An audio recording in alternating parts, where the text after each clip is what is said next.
Hey everyone, out here in the garage working on some home brewed power. We got a Gen 6 454 we pulled out of the junkyard. Um, Working on doing some deshrouding to put bigger valves in, increase the flow, make some more power.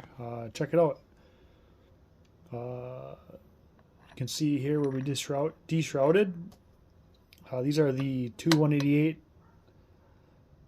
two 190 188 valve versus the 206 and 172 valve.